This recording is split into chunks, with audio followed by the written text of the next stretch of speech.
안녕하세요. 글로벌 리스크 책의 조이준입니다. 오늘 저희는 미중 정상회담 소식부터 먼저 시작해 보고자 합니다. 전날이죠. 한미 정상회담이 있었는데요. 그 소식이 지금 우리 증시나 이런 데 굉장히 반영돼 있는데, 사실 전 세계에서 이번 에이펙 정상회담을 바라보는 가장 큰 이슈는요, 누가 뭐라 해도 미중 정상회담이 아니겠습니까? 이 두 사람이, 트럼프와 시진핑이 2019년 오사카에서 G20에서 만난 후 6년 만에 만나게 되는데요. 우리가 일기 때를 돌아보면 트럼프 대통령이 2019년에 시진핑과 오사카에서 만나서 서로 얘기를 많이 하고요. 무역보복 이런 것도 안 하기로 하고 여러 가지가 있었지만, 결국 나중에 그런 것들이 어떤 계기로 인해 다 좀 뒤집히고 실제로 합의 체결이 되는 거는 한 해 넘어가서 가능했습니다. 그런 것처럼 저는 이번에 두 사람이 만난다고 해서 큰 해결책이나 근본적인 변화가 일어나리라고는 생각하지 않습니다. 그러나 단기적으로 보자면 상당히 시장과 국제 정세를 좀 다독거리는 모양새를 보여줄 걸로 생각이 되는데요.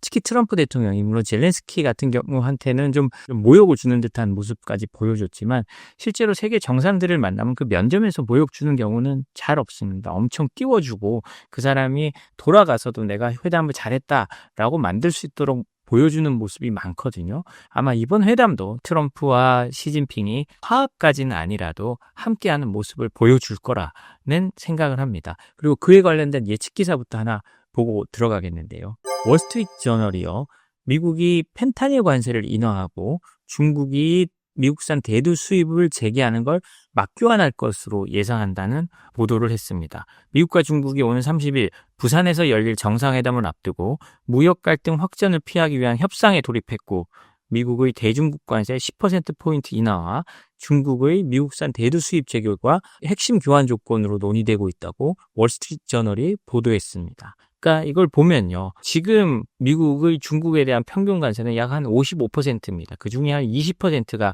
펜타닐 관세인데요. 그거를 이제 10%로 낮춰준다는 겁니다. 그러면 중국의 미국에 대한 평균 관세가 45%가 되는 거거든요. 지금 한국의 관세를 생각해 보십시오. 25%잖아요.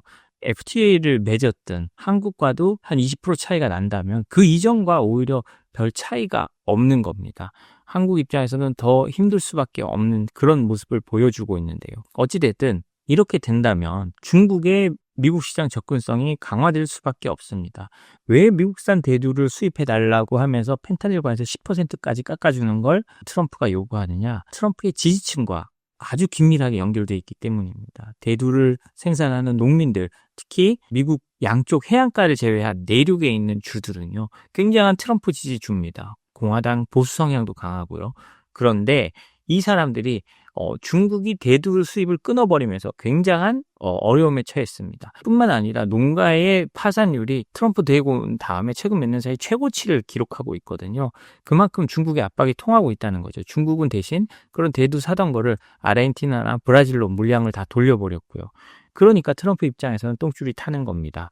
이거 내 지지층에게 직접적인 타격이 가니까 이걸 해결해야 되는데, 그러니까 이번에 그 해결할 방법으로 펜타닐 관세를 낮춰주고 대두를 더 수입하는 방향으로 바꿔가고 있는 모습입니다. 이 밖에도요, 스콧 베센트 미 재무장관은요, 최근 발표에서 중국이 12월 1일부터 시행 예정이던 히토리 수출 통제를 유예하고, 근데 이거는 없애는 게 아닙니다. 지금 언론 보도로 나온 걸 보면 한 1년 유예한다라고 되어 있던데요. 미국도 같은 날부터 부과하려던 100%의 추가 대중국 관세를 보류할 것이라고 언급하기도 했는데요. 그렇다고 해서 중국이, 저는 이 히토리 문제를 완전히 풀어주고 예전처럼 돌아갈 거라고는 생각하지 않습니다. 왜냐하면 중국은 이 히토리를 가장 꽉 잡고 있어야 된다고 본인 스스로 알고 있거든요. 자신들의 지렛대를 그렇게 쉽게 놓을 리가 없습니다. 예를 들자면요, 지난 7월에 EU와 중국이 정상회담을 했습니다. EU의 폰데라이엔이나 이런 사람들이 왔는데 처음엔 시진핑이 안 만날 주려고 했어요. 그런데 억지로 만나가지고 그때도 EU의 가장 큰 핵심은 히토리였습니다. 그래서 히토리 공급을 잘 한다라는 문구까지 포함됐지만 실제로 어땠느냐? 실제로는 EU에서 그러면 이거 좀 우리가 수입해 갈게 수출 허가를 많이 신청했습니다. 140건 넘게 신청을 했지만 중국에서 허가를 안 해준 거예요. 10몇 건밖에 안 해줘서 EU는 여전히 히토리 부족에 시달리고 있습니다. 이런 것처럼 지금 미국과 중국이 히토리 문제에 타협을 본다고 해도 이게 전 세계적으로 어떻게 잘 해결될 거라고는 저는 생각하지 않습니다. 어쩌면 미국에는 잘 보내줄 수 있어요. 미국에는 잘 보내줄 수 있지만 EU에는 여전히 잘 안 보내줄 수 있습니다. 왜냐하면 중국은 그 목줄을 잡고 있어야 되는 거기 때문에 미국은 강한 나라고 더 이상 충돌을 중국이 원하지 않으니까 오히려 잘해줄 수 있지만 EU나 아니면 우리나라도 똑같이 그 히토리 수출을 오히려 옥죄할 수 있다라는 생각이 듭니다. 그리고 이 외에도요, 미중 양국은 서로 상대국 선박에 부과하던 입항 수수료를 인하하는 방안을 포함해 협상 범위를 넓히고 있는 것으로 전해졌습니다. 중국은 미국이 대중국 소프트웨어 수출 제한 등 경제 제재성 조치를 동결할 것으로 기대하고 있다고 하는데요. 그 대중국 소프트웨어 수출 제한이라고 한다면 미국은 중국의 미국산 소프트웨어나 미국산 기술이 들어간 소프트웨어조차도 수출을 못하게 하려고 하고 있습니다. 실제로 중국의 이것뿐만 아니라 어떤 반도체 관련이나 첨단 기술 관련 소프트웨어들은 중국에 못 들어가게 하고 있거든요. 이런 것들을 이제 앞으로 추가로 있을 수 있는 그런 제재 조치까지 동결해 줄 것을 중국은 요청하고 있는 거죠. 그러면 우리가 이렇게 해주겠다. 히토리도 안 하고 해주겠다라고 하는 겁니다. 월스트리트저널은 협상 내용이 아직 최종 확정된 건 아니고 추후 조정될 가능성도 있다고 하는데요. 아마도 두 정상이 만나는 마지막까지 양측 협상단은 협상을 할 거고요. 이 내용이 어떻게 되느냐에 따라서 전 세계적으로 단기적으로 증시에 또 훈풍이 불 수 있을 아니면 폭풍이 다시 몰아닥칠지가 결정될 거라고 합니다. 장기적으로 미중 패권 경쟁이나 어떤 공급망 분리는 지속되고 바뀔 가능성이 없는 거기 때문에 이거는 늘 저는 염두에 두고 있어야 된다라고 생각을 합니다. 다음으로요. 미국이 러시아 경제 제재를 더 확대하려고 하는 모습을 보이고 있다는 겁니다. 최근에 트럼프 대통령의 지시로 미 국무부와 재무부가 러시아의 양대 민간 원유 업체들을 제재했죠. 루스네프트하고 루코일 이런 회사들인데요. 그렇게 해서 지금 러시아가 상당한 타격을 받았습니다. 왜냐하면 러시아는 매일 약 한 400만 배럴의 원유를 해외로 수출했는데 그중 약 200만 배럴을 책임지고 있던 두 거대 회사가 제재를 당한 거거든요. 그런데 여기에 더해서요. 이제 금융망 전면 차단까지도 검토하고 있다고 합니다. 아니 이미 스위프트로 해서 다 막아놨는데 무슨 금융망 전면 차단이냐라고 하겠지만 일부 원유 거래나 이런 걸 위해서 금융망을 좀 열어놨고요. 그리고 러시아에는 한국과 달리 작은 지방은행들이 굉장히 많다고 합니다. 그 은행들을 통한 거래는 완전히 막을 수 없으니까 완전히 막으면 또 어떤 다른 부작용이 생길 수 있으니까 숨통은 튀어났거든요. 그것마저도 닫는 것들을 검토하고 있다는 얘기입니다. 한번 보면요. 트럼프 행정부가 러시아 경제 핵심 부분을 겨냥한 추가 제재를 준비 중인 것으로 나타났습니다. 러시아가 우크라이나 전쟁을 지속하고 있다는 판단 아래 미국은 금융과 에너지 운송망 등 전략적 기반을 타격하는 방안을 검토하고 있고 우크라이나가 제안한 러시아 은행의 달러 결제망 퇴출도 논의 대상에 포함된 것으로 전해졌습니다. 이건 로이터 통신의 보도인데요. 미국 정부가 러시아의 전쟁 지속에 대응해 강도 높은 추가 제재를 준비하고 있다고 합니다. 실제로 할지는 안 할지는 모릅니다. 그렇지만 러시아가 미국의 중재 제안이나 이런 거를 그냥 한 귀로 듣고 한 귀로 흘리고 오히려 이번만 넘기자라는 식으로 나오니까요. 미국도 이제 더는 안 되겠구나. 그래서 이번에 원유 제재를 하고 그 다음 제재를 뭘 할까를 생각을 하고 있는 겁니다. 미국 측은 유럽 국가들과 협의해서 유럽연합이 보유한 동결 러시아 자산을 활용해 우크라이나에 미국산 무기를 구매를 하는 것을 지원하는 방안을 지지한다고 밝혔고요. 자국 내 러시아 자산을 활용하는 내부 논의도 시작한 것으로 알렸습니다. 미국 안에는 러시아 자산이 유럽만큼 많지는 않습니다. 그러나 이제 미국도 그 동결된 자산을 가지고 우크라이나에 무기를 지원하고 이런 방안을 검토하고 있는 거죠. 익명의 미 행정부 관계자는요. 유럽 동맹국들이 추가 관세 또는 독자 제재를 통해 러시아에 대한 압박을 강화하길 기대하고 있다라고 말했습니다.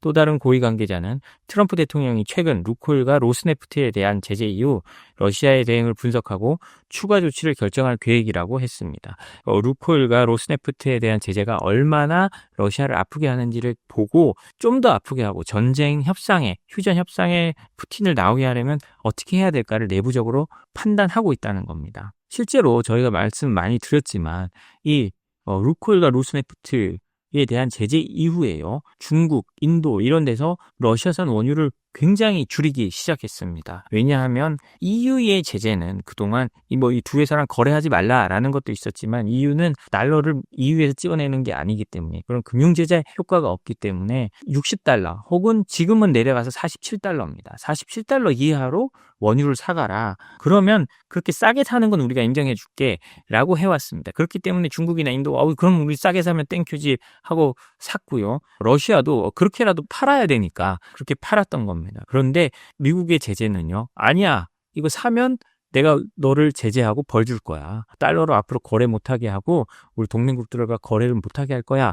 라는 게 미국의 제재입니다. 그렇기 때문에 이 미국의 제재가 훨씬 강력한 거죠. 그러니까 그동안 계속 러시아산 원유를 수입해오던 싸니까 좋다고 수입해던 중국과 인도도 특히 국영기업이나 큰 기업들을 중심으로 거기에 대해서 이제 수입을 덜하게 되는 모습을 명백하게 보여주고 있는 거죠. 그래서 그러면 이렇게 원유 수출을 제한했으니까 이제 뭘 하냐? 이제 추가 제재로는요. 원유 수출을 위한 해상 운송 인프라가 거론되고 있습니다. 또 미국 상원도요. 교착 상태에 빠졌던 초당적 제재 법안의 통과를 위한 논의를 제기했습니다. 원래 한 10월부터 시작해서 계속 논의해서 올해 안에 통과시키는 걸 목표로 상원에서 하고 있었는데요. 러시아의 최대 500%, 그다음에 그 러시아와 거래하는 국가들에도 엄청나게 중국에 부과하는 것만큼 엄청나게 높은 관세를 부과하는 그런 내용이었는데 트럼프 대통령이 내가 협상할게 좀 기다려줘라고 했으니까 기다렸었는데요. 이제는 이제 그런 상황이 아니까 미국 상원도 다시 이 초당적 제재 법안의 통과를 위해 논의를 재개했다는 것입니다. 그리고 트럼프 대통령도 지금까지 푸틴과 얘기해보니 잘 안 되더라. 그러면 상원에서도 그런 법을 만들어 달라라고 해서 지금 거기에 대한 상당한 지지의 입장으로 선회한 것으로 알려졌고요. 이제 앞으로 이 부분이 어떻게 변할지는 또 지켜봐야 될 것 같습니다. 또 이게 러시아에 대한 압박 수위를 높이는 약간의 게임 체인저 같은 그런 역할을 할 수도 있기 때문이죠. 이막으로 미국이 이런 제재 위반이나 어떤 국가에 대한 배반 행위에 대해서 얼마나 심각하게 다루는지에 대해서 한번 알아보도록 하겠습니다. IS예요. 코인 많지도 않습니다. 약 한 387만 원을 보낸 사람에게 미국 법원이 최대 징역 60년형을 처할 수 있는 그런 상황이라고 합니다.